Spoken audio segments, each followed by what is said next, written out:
Assalamualaikum warahmatullahi wabarakatuh dan salam sejahtera murid-murid tingkatan 2 SMK Bandar Bukit Kayu Hitam.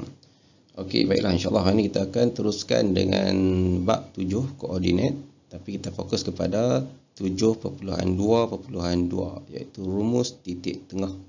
Okey, jadi tolong ambil buku teks, kita akan tengok muka surat 132 hingga 135.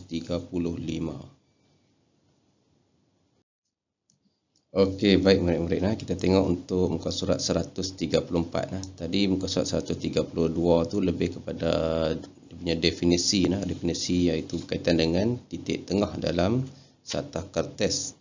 Jadi dalam titik tengah tu kita akan tengok pada contoh nombor 9 lah. Di mana contoh nombor 9 ni kita akan fokus di muka surat 134.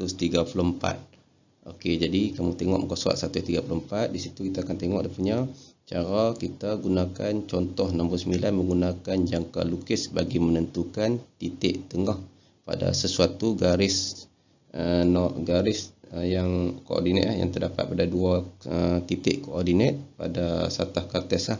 Kita gunakan jangka lukis dan pembaris untuk mendapatkan titik tengah. Okey, rujuk pada contoh nombor 9 iaitu P ialah titik tengah bagi garis lurus AB, tentukan koordinat. Dia nak koordinat titik tengah bagi P. Jadi di sini kalau kita tengok di sini, kita parti di sini iaitu dia ada titik A dan titik B. Di mana titik A ini merupakan garisan yang akan bersambung dengan C dan juga B. Jadi di sini dia ada sudut 90 darjah, segitiga bersudut tegak. Okey, dalam situasi di sini dia nak titik tengah. Kalau macam baru ni kita belajar nak cari sisi terus panjang. Jadi kita tak mahu tu untuk yang bahagian tu. Okey, kita nak tengok ni titik tengah ni. Berapa koordinat dia. Okey, jadi cara teori yang kita boleh gunakan iaitu yang pertama kaedah menggunakan jangka lukis. Okey, untuk jangka lukis kamu kena sediakan jangka lukis, kamu kena sediakan pensel, pembaris dan juga pemadam lah. Okey, kita tengok macam mana langkah dia buat muka surat 134. Okey, di muka surat tu saya cuba besarkan gambar rajah tu dalam buku tulis, macam buku tulis ni iaitu buku tulis kamu lah. Okey, jadi saya lukis balik gambar rajah yang ada di sebelah tu dan saya catatkan dia punya koordinat dia di sini. Kalau kamu perhatikan di sini, paksi X dia adalah mengufuk dan paksi Y adalah mencancang lah. Ini konsep asas yang kamu kena faham. Okey, dan kita lukis, maksudnya di sini kita ambil jangka lukis, dia kata apa? Langkah 1. Tengok langkah 1 tu. Tentukan titik tengah bagi garis lurus AC dan BC.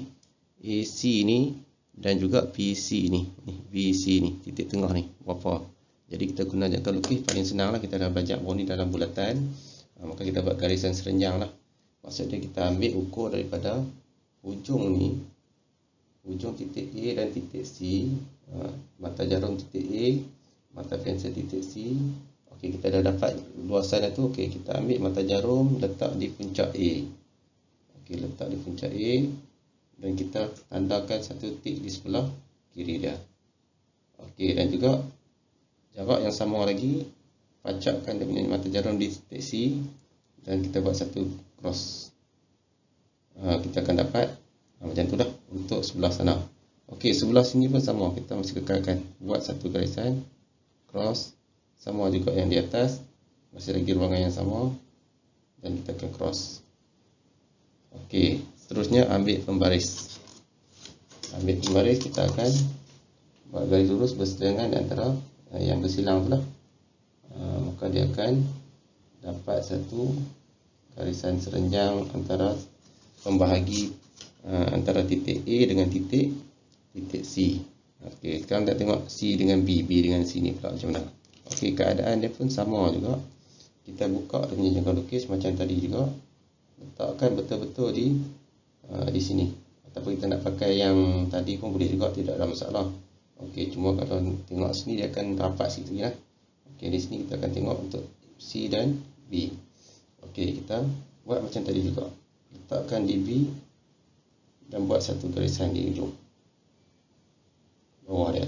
Okey, sama juga, jarak yang sama juga. Pacakkan di C dan buat satu cross. Okey, dan satu lagi buat dia nak di atas dia. Sini. Satu. Okey, dan juga satu lagi sebelah sini B. Buat tadi juga. Okey, kita akan dapat dia punya silangan dia lah. Okey, seterusnya kita akan buat garisan lah. Kita akan buat garisan yang bersilang dengan dua ni tadi lah. Okey, kita akan buat garisan. Okey, maka dia akan dapat garisan serenjang lah antara titik B dan juga C. A dan juga C di sini, titik tengah dia. Okey, ni titik tengah bagi untuk B dan C. Sekarang ni titik tengah untuk A dan B, automatik tengok yang bersilang sini lah. Bila bersilang di sini ni maksudnya ni adalah titik tengah bagi A dan B. Maka titik tengah di sini adalah koordinat dia 3, baca 3 dulu lah. 3, 4. Jadi koordinat bagi titik tengah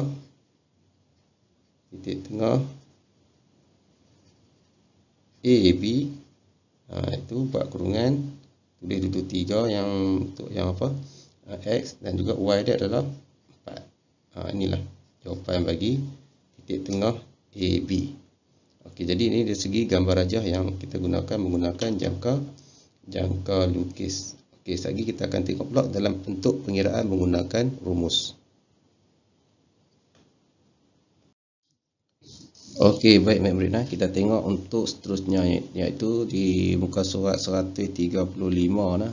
Ada sambungan daripada 134 juga. Okey, jadi 135 kita akan menggunakan rumus yang telah diberikan di situ, iaitu dia bagi kepada kita itu titik tengah tu menggunakan X1 tambah X2 bahagi 2, dan juga Y1 tambah Y2 bahagi 2. Macam mana Y1 Y2 ni yang kita dah belajar dah baru ni kan. Yang mana kedudukan dia, ambil nombor di depan tu adalah 1 dan belakang tu adalah untuk nombor 2 untuk Y dan X. Okey, seterusnya kita tengok soalan dia di situ ya. Kalau kamu tengok dalam buku teks tu di gambar rajah dia yang dah bagi tu, kita tengok yang pertama di sini. Okey, dia bagi sini 4, 5 dan juga 21, titik A dan titik B. Automatik yang A ni dikira sebagai nombor 1, B ni sebagai nombor 2. Jadi apa poin di depan ni, contoh di depan ni X adalah X1, sini X ni Y1, X2 dan Y2 di sinilah. Kalau kamu tengok nah, ni nah. Sini akan jadi A ni akan jadi depan ni 4 ni akan jadi X1, 5 ni akan jadi XY1, B ni X2 dan sini Y2 lah. Okey, macam mana tu kita tengok macam dia tulis lagi untuk masukkan dalam formula yang dia bagi ni. Okey, yang pertama kita tengok yang mengufuk tadi. Y, X dia ni. X di sini, X yang pertama ni adalah X1 ni adalah 4. X2 ni adalah 2 lah. Okey, di sini kita nampak kita masuk di yang kedua. Untuk mencancang pula Y. Y1 dia 5. Y2 dia adalah 1. Jadi pengiraan ni kita masuk je dalam formula ni. Okey, masuk macam mana? Kita tengok. Okey. 4 tambah 2. 4 tambah 2 ni bahagi dengan 2. Dan juga 5 tambah 1 bahagi 2. Kita akan dapat jawapan dia 4 tambah 2 bagi 2 dapat 3. Dan juga 5 tambah 1 bagi 2 pun dapat 3. Jadi koordinat bagi titik tengah antara garis AB ni adalah 3, 3. Okey, seterusnya yang kedua. Yang kedua X1. X1 ni adalah negatif 1 lah. X2 dia adalah 3. Jadi untuk Y pula, Y1 dia 5, Y2 dia adalah 1. Jadi pengiraan dia sama macam tadi, masukkan balik je dan kita akan dapat nilai dia adalah negatif 1 dan juga 3 untuk koordinat titik tengah bagi AB yang melibatkan koordinat yang ni lah. Okey, kalau koordinat dia berubah lah macam ni. Okey, macam mana titik tengah dia? Macam tadi juga sama, kita susun balik apa yang dia bagi dulu. Yang dia bagi X1 dia sini 1, X2 nya adalah 7. Jadi Y pun sama juga. Y1 sama dengan 3, Y2 sama dengan 1. Dan masukkan dalam formula tu, kita akan dapatlah nilai dia adalah 4, 2. Koordinat bagi titik tengah untuk pasangan ni lah. Okey, pasangan yang seterusnya ni kita tengok X1 dia adalah 3, X2 dia adalah negatif 5. Okey, dan juga Y pula. Y dia adalah 4 dan juga negatif 1. Seterusnya tengok masukkan balik dalam tu, tekan ikut kurungan tu lah kita buat. Kalkulator kita akan dapatlah jawapan dia. X tu sama dengan negatif 1 dan Y tu sama dengan 1,5 untuk koordinat titik tengah bagi Inilah koordinat ni. Dan sebenarnya yang terakhir untuk hari ni, X1 nya adalah 1, X2 nya adalah negatif 5, Y2 nya, Y1 adalah 2 dan Y2 nya adalah 2 lah. Okey, jadi masukkan dalam formula, kita akan dapat jawapannya adalah negatif 2, 2. Okey, jadi untuk hari ini kita dah memahami lah bagaimana kita nak menggunakan rumus yang digunakan untuk mendapatkan titik tengah. Tadi yang permulaan tadi saya tunjuk bagaimana menggunakan jangka lukis. Ini saya gunakan rumus macam mana nak dapatkan titik tengah kalau dia bagi dua titik yang macam ni lah. Okey, jadi selesai untuk kita hari ini, topik hari ini. Jadi saya harap kamu boleh isi dah kehadiran yang saya bagi tu, link saya bagi tu, dan juga jawab sikit beberapa soalan dalam tu, dan pastikan kena isi kehadiran tu. Kalau kamu tak isi, seolah kehadiran kamu untuk online tu tak ada lah, untuk yang offline tu ada lah sebab kamu ambil modul. Okay, jadi kita jumpa lagi pada kelas akan datang. Jadi saya ucapkan terima kasih, jaga kesihatan, jaga diri, dan juga jaga amalan kita lah, solat jangan lupa. Dan juga ingatilah ini adalah bulan kemerdekaan, dan pastikan kita ingat sejarah asal usul negara Malaysia ni macam mana, jaga perpaduan kita, jangan kita saling bergaduh. Jadi saya ucapkan terima kasih dan sekian, wabillahi taufiq wa hidayah. Wassalamualaikum warahmatullahi wabarakatuh.